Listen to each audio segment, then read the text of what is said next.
Chicago. And Chicago police and the Secret Service are giving an update on public safety over at OEMC headquarters. Let's listen in. Good morning. Good morning. Welcome to OEMC. My name is Jose Torado. I'm the Executive Director of the Office of Emergency Management and Communications for the City of Chicago. I want to share a few quick reminders before I turn it over to the Mayor. As you know by now, OEMC is coordinating public safety efforts for the DNC, which kicks off today and runs through Thursday.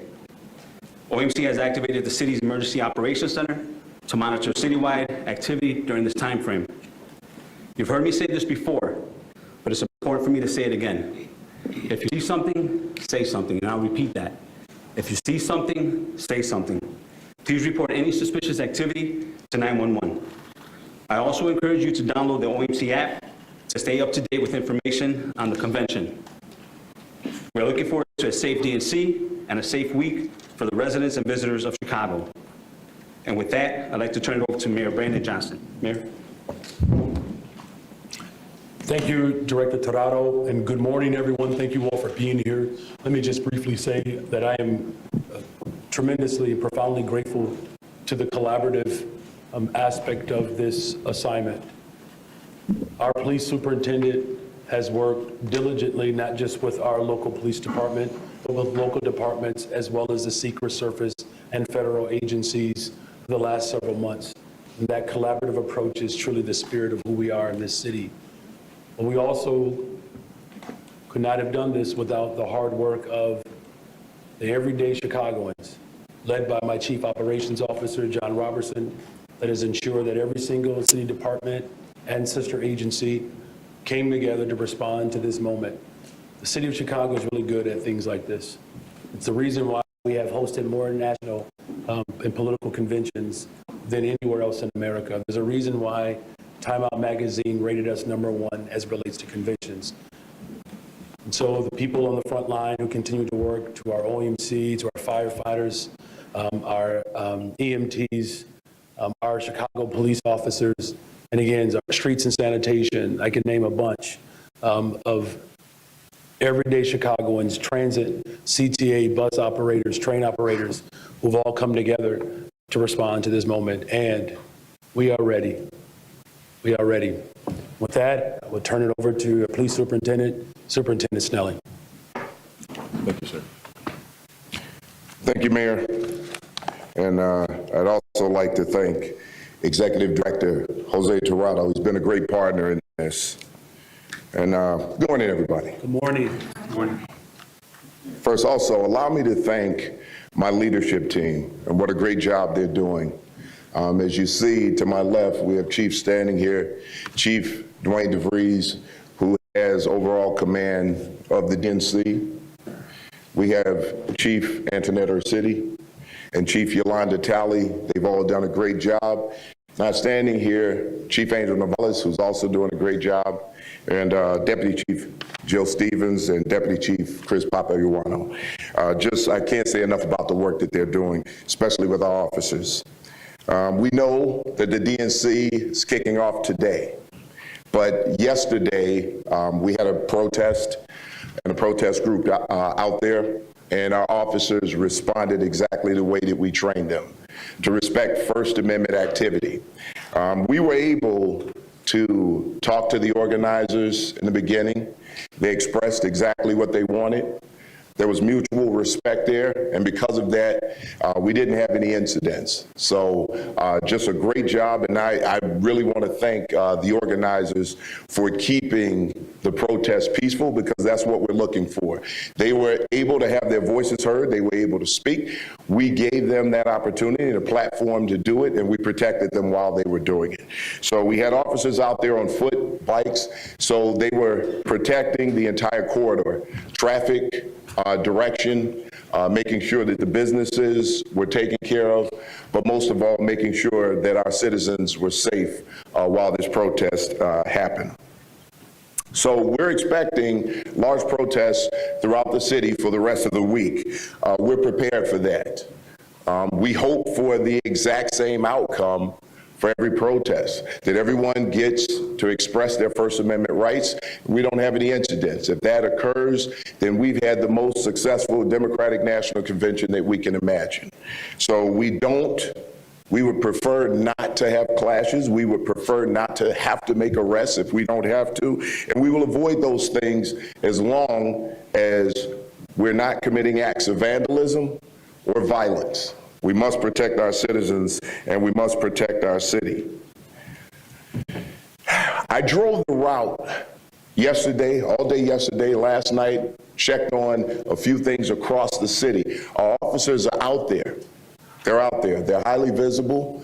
And we have officers not only along the corridors downtown, in and around the venues of the Democratic National Convention, but also in our neighborhoods to continue to protect our people who are living in areas where they're the most vulnerable. So we want to make sure that it's clearly understood that our officers are protecting the entire city, not just one location. So we're going to continue that. We're going to continue to keep our officers looking good, staying professional, because that's what we want, that professional interaction. And I just cannot say enough about how our officers responded yesterday. Just an excellent job, and I'm proud of the Chicago Police Department and the way that the Chicago police officers responded. We could not do this well if those officers didn't step up and work the way that we trained them to work and they remembered their training. We'll continue to work that way. With that, let me introduce Secret Service Deputy Special Agent in Charge, Derek Meyer.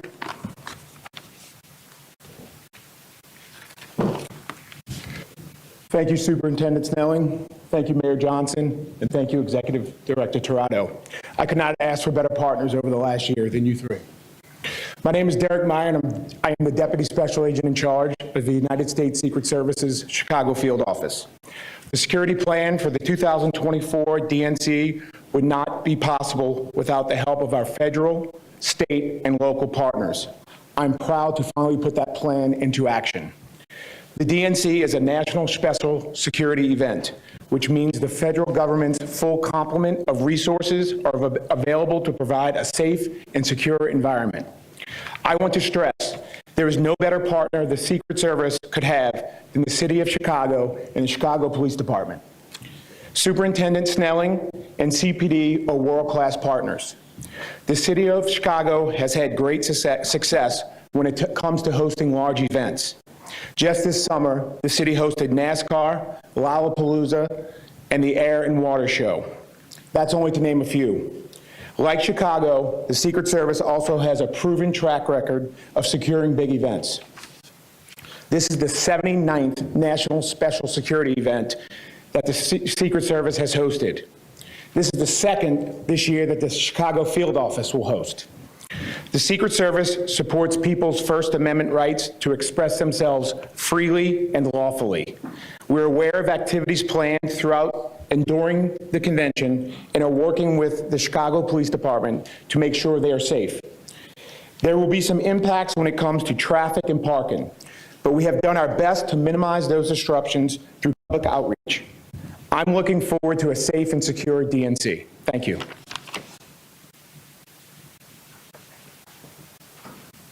We'll now open this up for questions. We have microphones. Mary, start there. Tom, you can start. Hi, Alice Gate of the Chicago Tribune. This question's for the mayor. Mayor Johnson, you had a recent interview in which you described the war in Gaza as genocidal. Can you talk about why come out now and use that label? And how do you reconcile that position with your role in also celebrating the Biden-Harris administration this week? October 7th terrorist attack we condemned in very certain terms. The first major city to do that. The acts of terror that were executed by Hamas, we've condemned them. We've also called for the releasing of hostages and for the end of this war. You can condemn terrorism and call for peace.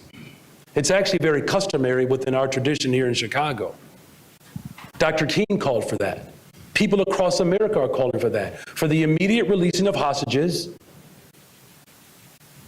the end of these acts of terror, and the end to this war.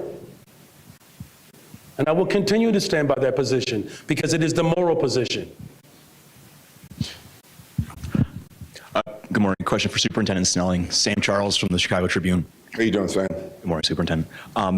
Obviously, the DNC goes through Thursday. Are days off canceled for all officers between now and Thursday? And is Friday the day expected to, where things kind of get back to normal? That's correct. We just want to make sure that we have the appropriate amount of manpower out there to deal with this. Obviously, though, we know that can be a strain on officers and their families. This is why every district commander and every member of leadership has a wellness plan around officers, just to make sure that officers are hydrated, they're getting breaks, they get an opportunity to rest, that they're nourished.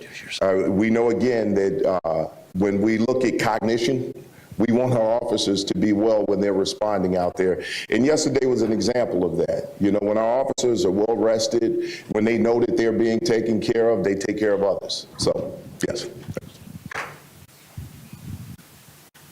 Superintendent Julie Bosman with the New York Times. Were there any arrests related to protests last night? And do you intend to let the Poor People's Army march inside the security perimeter today?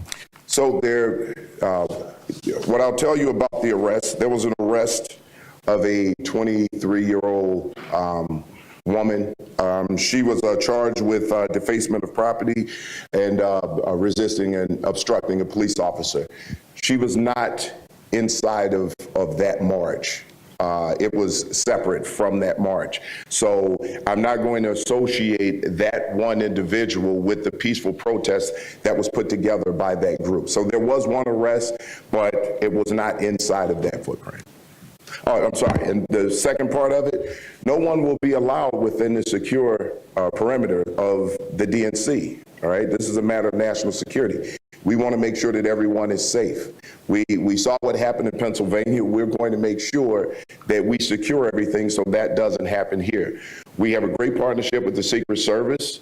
We're in constant communication with them. Our partner, Derek Meyer, just a phenomenal partner. Can't say enough about that, and we're communicating, and we're going to make sure that we protect that area. Superintendent Snelling, Martin Costi, NPR. Yesterday, the spokesman for the coalition to march on the DNC said that regarding the length of the route that they've been trying to get longer, that basically the size of the crowd dictates where people go, Chicago rules, implying that people might start departing the official route. What's your philosophy if people start going to side streets, that kind of thing? Listen, the length of the route doesn't matter. We've seen early on with some of the protests that started last year, upwards of 10 to 15,000 people. And it wasn't about the length of the route. It was about the control efforts put in place. Number one, the organizers. The organizers in some of these protests have done a very good job policing themselves and policing each other. They've worked with us in partnership. We've talked to them because if we know what those routes are going to be and the direction they're moving, then we can do our best to ensure the safety of everyone within that group. If you watch us and if you watch the way that we've been training with our bikes, we have a way of keeping everybody in line and keeping everybody on the route. So this won't be a log jam. We're going to make sure that if anything happens that we have to call an audible on to make sure that everyone is safe, we will do that. But just keep in mind, there's traffic throughout our city. There are intersections that we have to make sure that everyone gets through safely so that there are no car accidents or someone who decides to drive into a crowd. So we're going to make sure that we protect everybody. Good morning, Superintendent. Michelle Gallardo with ABC7. My question for you is, and you already alluded to this, obviously yesterday you had your first chance to see how the training of officers would play out with, the first of the many protests that is going to happen this week. But of course, today's the big day. It's going to be significantly more people, tens of thousands potentially, versus hundreds. So is there any, difference in what we saw yesterday to what we will see today? Yesterday we saw the bike patrols. Certainly there was no riot gear in sight. I'm sure that was on purpose. But when you're dealing with potentially tens of thousands of people, does that change? Do the officers today, will we see them in protective gear? Are there any differences, majorly in what we will see compared to yesterday? No. What you're going to see, if we see more people, you will just see a fuller effect of what you saw yesterday. As far as riot gear, we don't need officers out there in riot gear if people are protesting peacefully. What has been questioned is, can the Chicago Police Department respond to First Amendment activity without arresting people or without it turning violent? Yes, we can. And there's no reason to have someone out in riot gear if no one's rioting. If people are out there having their voices heard, expressing their First Amendment rights, which we saw yesterday, there is absolutely no reason to be confrontational. We actually want people to speak out, say what they need to say, and it's not about agreeing with what anyone has to say, it's about respecting it. And we're going to respect people's constitutional rights, and we're going to make sure that we're not escalating anything. We want to make sure that this goes off safely and everybody gets the opportunity to have their voices heard. Hi, Mayor. Heather Sharon, WTTW. Can you give us a preview of what you're going to tell the convention tonight, and what do you hope people, after they leave Thursday, Friday, will tell their friends about Chicago? I would hope, thank you for that question. I would hope that people walk away from Chicago in love with the city as much as I'm in love with the city and as much as the people are in love with this city.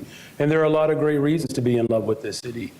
20% of the world's fresh water is in our front yard through the Great Lakes and the St. Lawrence. Electricity came to life here in the World Fair. The city that launched, the consciousness of America through the writings of Ida B. Wells. I want them to understand that profound history, from electricity to the Model T to Carnegie to quantum computing. That all rhymed, didn't it? Maybe I should say that tonight, Heather. But I want them to know that, Chicago is a love story. A Black Haitian immigrant, a Potawatomi woman at the banks of the river set up a trade post so that the entire world could come together and exchange ideas and hopes and aspirations. And that's what I want people to walk away with, and that's essentially what I'll articulate tonight.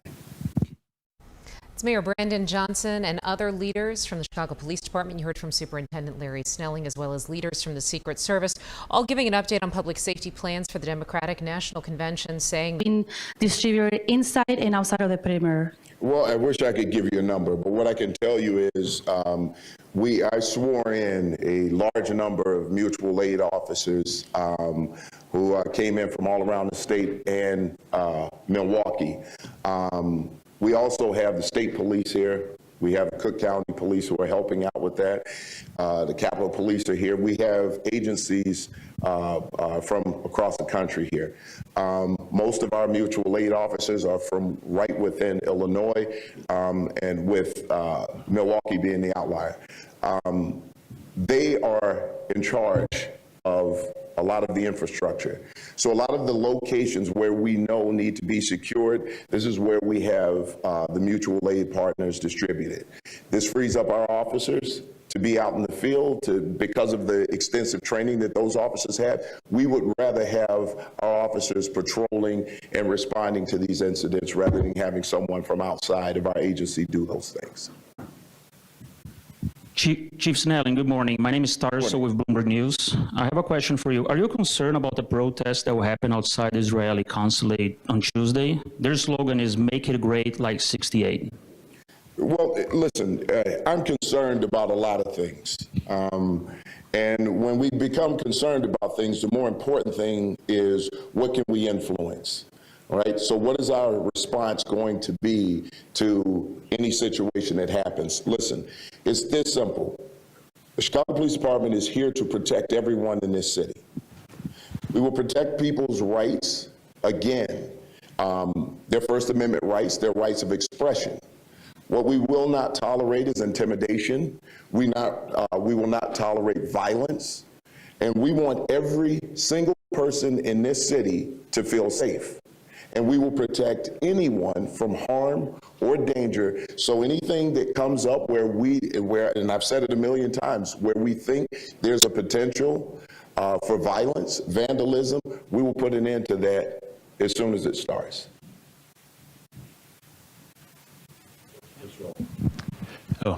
Superintendent, we understand that some bricks were found in and around Union Park by officers in recent days. Have any more bricks been found? Not to my knowledge, but we keep an eye out for those things, because if we can stop that before it starts. Because look, when you have a large group of people who want to express their First Amendment rights, the larger number of that group are just simply here to do that.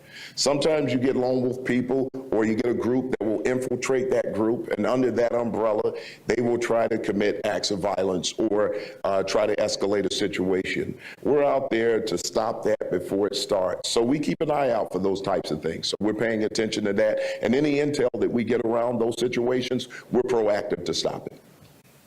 Good morning, Soup. Mac Leader, Middle Block, Chicago. Yesterday, about 200 protesters rallied outside of Navy Pier, and at one point, protesters had actually disrupted the stage and got up there and spoke. What allowed that to happen, and how do you ensure no similar disruptions happen throughout the week? So what I will tell you is they were given the opportunity to do that by the group inside. So they were kind enough to allow these people the opportunity to speak. So that was an agreement. So any other, so that wasn't a security breach. So when we know that there's a possibility of a security breach, we'll make sure, because we have officers there to stop that from happening. But that was an agreement yesterday. That's the last question. Hey, Sean Mulcahy, Chicago Reader. I just wanted to follow up on the Poor People's Army. So my understanding was that the city was required to grant a permit to march right in front of, like on Madison Street. Could you just confirm like how that squares with not being able to get inside the security perimeter? So you would look into that. We're here. What I can tell you is this, because I don't have all of the information on that right now, so I don't want to give you any bad information. Here's what I will tell you. We know that we have people who will pop up and start to protest. Listen, we will handle that the same way that we handle everything else. We don't want to escalate a situation. And if all they want to do is have their voices heard and they're not disrupting anything, people will have the opportunity to express their First Amendment rights. So anything that happens like that, the spontaneous, will be there to handle it and keep it as peaceful as possible. Thank you very much. Thank you. Well done. Thank you, sir. Thank you, everyone.